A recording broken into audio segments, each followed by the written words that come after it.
Jane had realized that Harry was cheating on her long before he had confessed his actions. All the classic signs of infidelity were evident in his behavior.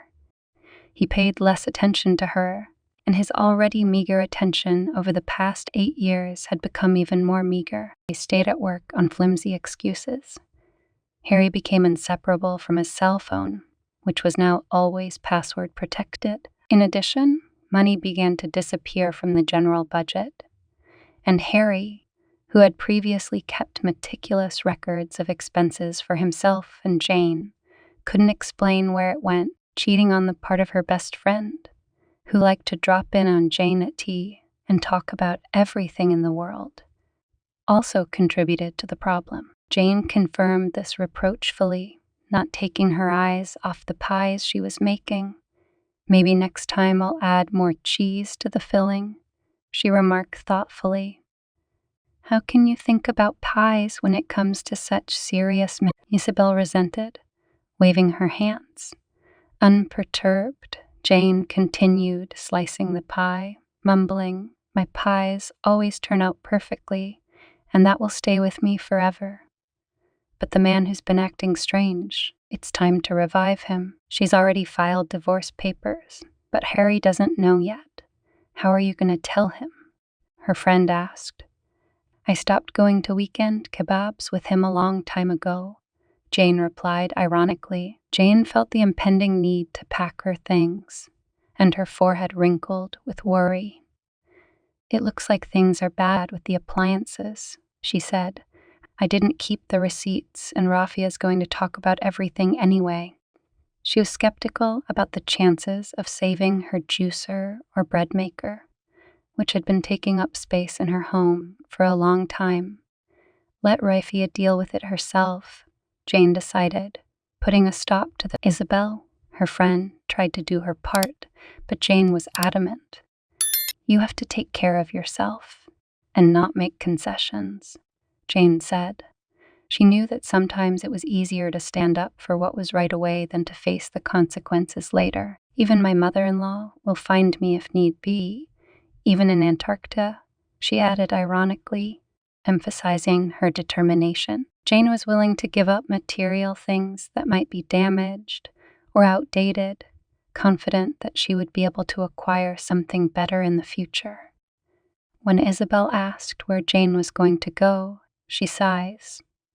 It wasn't easy for her, both emotionally and psychologically, because the decision of what to do after the divorce was a difficult one. The difficulty was compounded by the fact that Jane's parents lived in the suburbs in a one-room apartment, although they once had a spacious 3-room apartment. In the mid-2000s, they decided to make a risky deal, sold it, and bought a 2-bedroom apartment, investing the remaining funds in the business.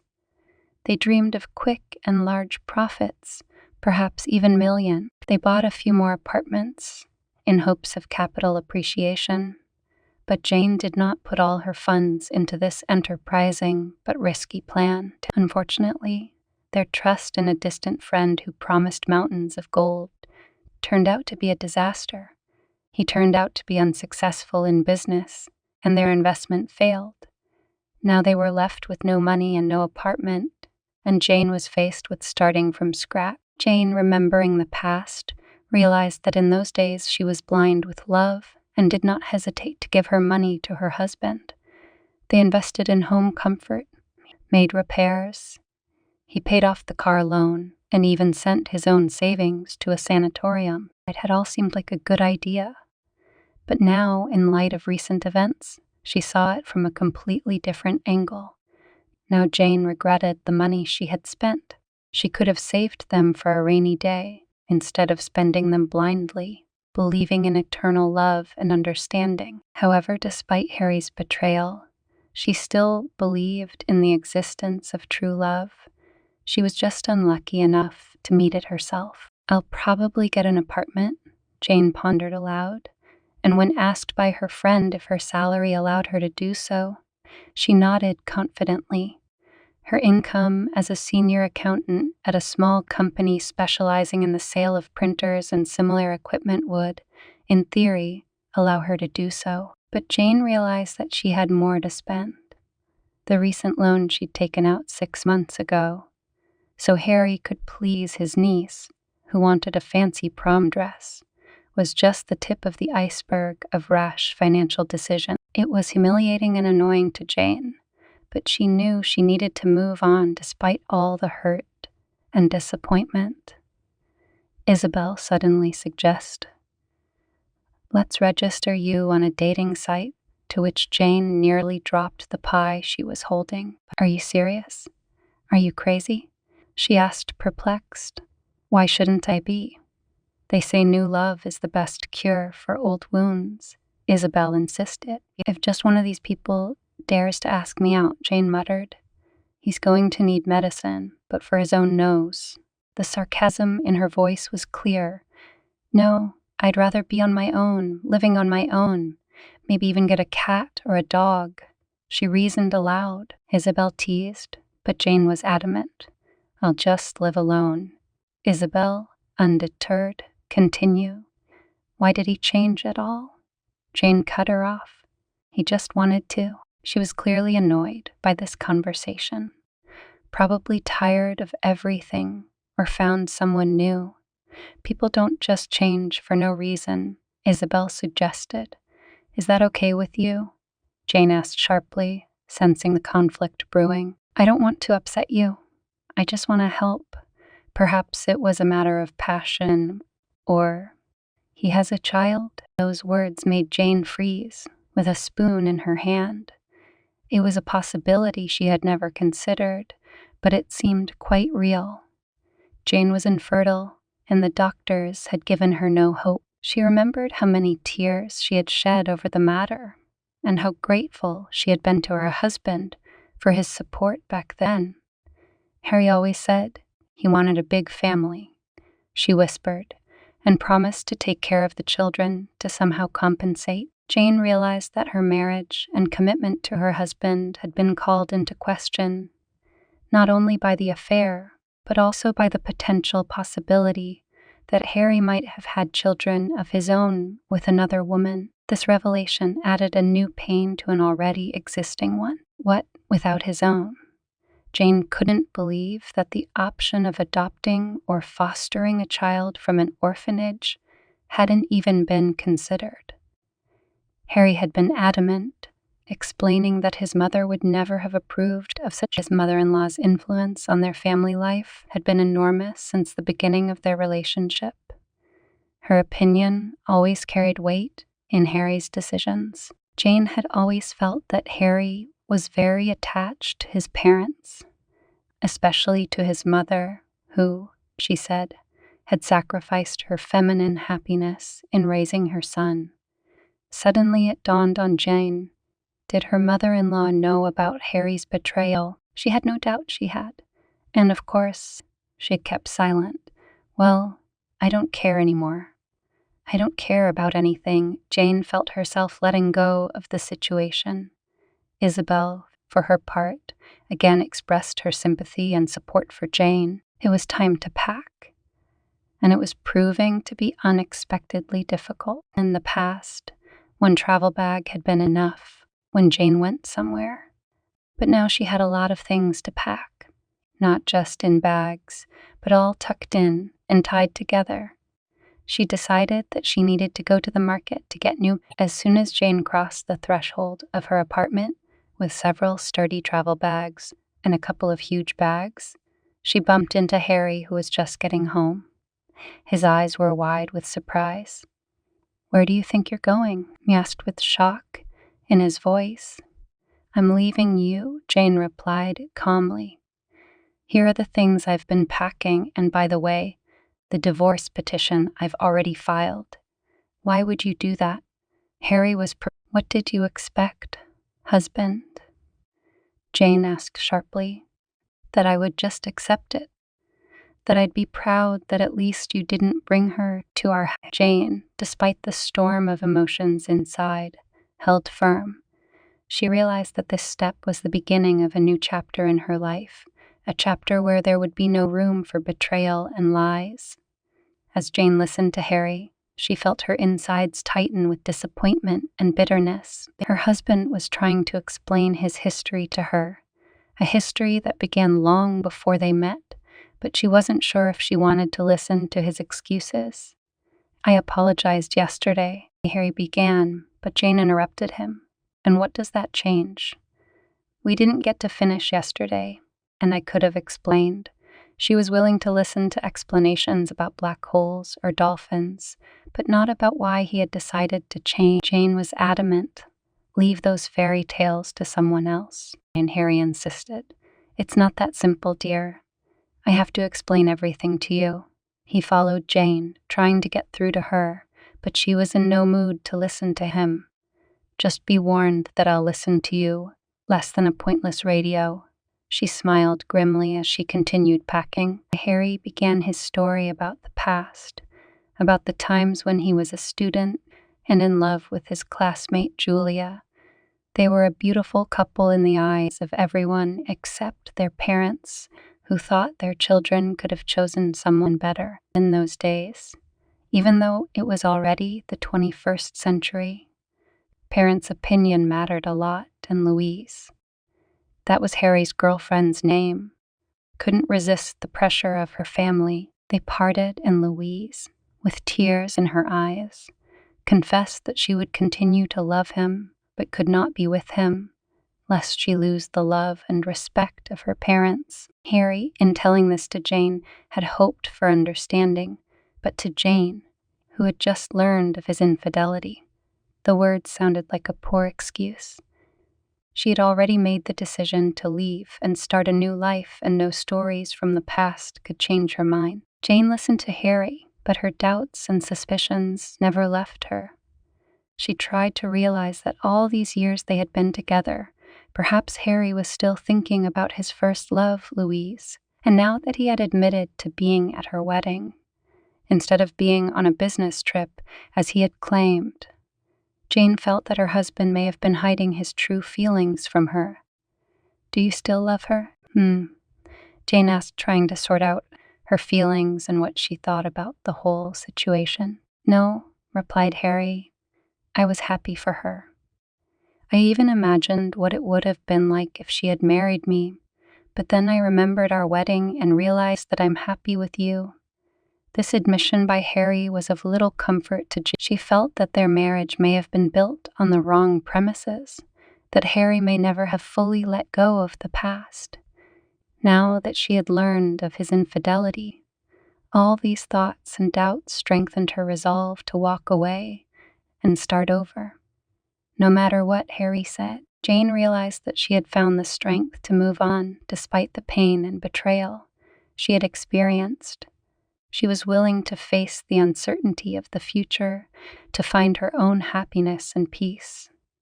Jane listened to Harry, and every word he spoke weighed on her heart. She realized that he may never have stopped loving Louisa, that his feelings were rekindled when he learned of her tragedy and began to help. "I began to see myself as her husband, the father of her child," Harry admitted.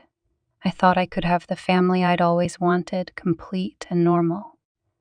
Those words were like a blow to Jane. She realized that her marriage may have always been in the shadow of her husband's first, unrequited love. Harry seemed to seek solace in the thought of another life he could have had, and it was a betrayal, not only physically but emotionally. "I realize it wasn't fair to you," Harry continued, "and I don't know how you can forgive me. I don't expect you to. I just wanted you to know the whole truth." Jane realized that there was a hard choice to be made. She could try to forgive Harry and understand his feelings, try to rebuild their marriage, or she could let him go and start her life anew, without the shadow of the past and without the pain of betrayal. As Harry spoke, Jane could feel the desire growing stronger inside her to start a new chapter of her life, to be strong and independent, perhaps even to find a new love that would belong only to her and not be clouded by past memories. Jane was on edge. She tried to gather her thoughts, trying not to let her emotions take over. Washing the cup, was a way for her to distract herself. But even this simple household task couldn't calm the inner storm. You've decided to replace one unbroken wife with another who has a child. It's convenient and profitable. You need a woman who needs you as a protector and provider, Jane spoke, and every word sounded like an accusation. Harry lowered his head. He realized that words wouldn't help, and even Jane's suggestion that he hit him wouldn't change the situation. What's the point? Is the time machine going to start? No. So there's no point, Jane continued, trying to keep her composure. Let's keep talking, but let's change the subject. I filed the divorce papers, and now we just need to make a decision. You need to pick up those papers, she said, trying to keep the situation under control. We can't get a divorce, Harry said it in a quiet voice, but Jane's jaw was already clenched with anger and frustration. What do you want? What are you trying to accomplish? You want to leave your wife and have a mistress with a child at the same time. You're out of line, she accused him, and his attempt to explain himself sounded like excuses to her ears. Harry tried to look at his wife as if he wanted to convey to her the seriousness of the moment, but Jane could feel her nerves at their limit. Her eyes were darkening with pain and anger, and every word he said seemed to only make the situation worse. In that moment, Jane realized that perhaps the only way forward for her was away from the pain and betrayal she had experienced from Harry. She could give him a chance to explain himself, but her decision to leave seemed to be getting firmer by the second. Jane stood, stunned by Harry's revelation. His words had given her a completely unexpected perspective. Instead of the betrayal she had assumed, it appeared that Louisa had approached Harry with a request that required his extraordinary generosity and kindness. To adopt her son after her death. Are you ready to take in a child that isn't yours and care for it as if it were your own? Her voice shook with a mixture of doubt and disbelief. Yeah, I realize how that sounds, Harry sighed, but I just can't leave that boy in the lurch. I can't bear the thought of an orphanage waiting for him. Jane felt her world turn upside down. Everything that had seemed like betrayal now looked like a tragic situation, requiring her to make a decision that would change their lives forever. Don't answer that now, Harry asked. It's a decision you have to make after thinking it over. We both have a lot of things to think about and discuss. Jane felt her heart grow heavy at the sudden responsibility that fell on. She had to decide if she could accept this boy and be a mother to him, if she could forgive Harry and try to repair their marriage, or if it was too much for her already tortured soul. It seemed as if she had fallen into some kind of nightmare, but this was reality, and she knew that the choice she would make would be one of the most important choices of her life. Jane pondered the situation in which she found herself. She knew that the decision to be made would require not only a rethinking of her feelings for Harry, but also an enormous generosity of heart, a willingness to be a mother to a child who would lose his mother. After a conversation with her friend Isabel, who had always been her rock, Jane began to see the situation from a different angle. Isabel reminded her of the possibility of experiencing the joy of motherhood, that love can come in many forms, and that perhaps this was the chance life was giving them both, Jane and Harry. Will have a family and his soul will be at rest. Jane realized that by accepting Casper, she and Harry could give the boy a chance at a happy childhood, and at the same time honor Lisa's memory by doing a noble act. Deep down, she knew that Harry had not betrayed her with Louise. He was faced with an incredibly hard choice that could have jeopardized their marriage, but instead, he turned to Jane for help, offering to make the decision together. When Jane informed Harry that she was ready to meet with Louisa, she saw his happiness and relief. Perhaps it was the moment when they both realized that despite all the difficulties and painful moments, they could find a way to repair their relationship and create a new family, a family that would be built on compassion, understanding, and above all, Jane made a decision that required a lot of courage and giving up her own ego for something greater. She decided to give her marriage a new chance and welcome a boy into her life who would soon be mother. It was a decision that could bring her both joy and difficulty, but she felt it was the right thing to do. The meeting with Louise and Casper had been a warm one. Jane found the strength not only to smile at the boy, but also to give him a gift, a stuffed rabbit. It was a gesture that showed her willingness to open her heart to a new family member. The discussion with Louise was not an easy one.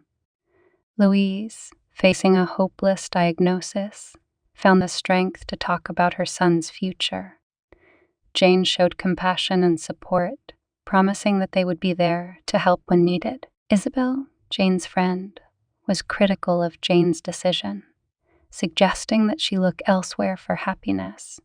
But Jane was determined. She felt that her path was not to seek uncertain opportunities, but to accept the challenges and chances for happiness that presented themselves before her in the here and now. Canceling the divorce petition and preparing the paperwork for Casper's adoption were the next steps in this difficult journey. Jane and Harry went through the preparation stages together, demonstrating that their relationship was beginning to heal and strengthen in the face of shared challenges and goals. Jane, accompanying Harry on his trips to see Louise, showed her desire to be a part of Casper's life and support Louise in her final months. It was a time when she was learning to be a mother to the boy who would soon be able to call her mom. Jane made choices in favor of love and family, showing that marriage and family bonds can endure many challenges and even become stronger because of them. Thank you for being with us through the end of this video. If you enjoyed our story, don't forget to subscribe to the channel and click the bell so you don't miss new videos. Support us with a like and share the video with your friends. Our subscriptions and comments help us grow and create even more interesting content for you. See you soon.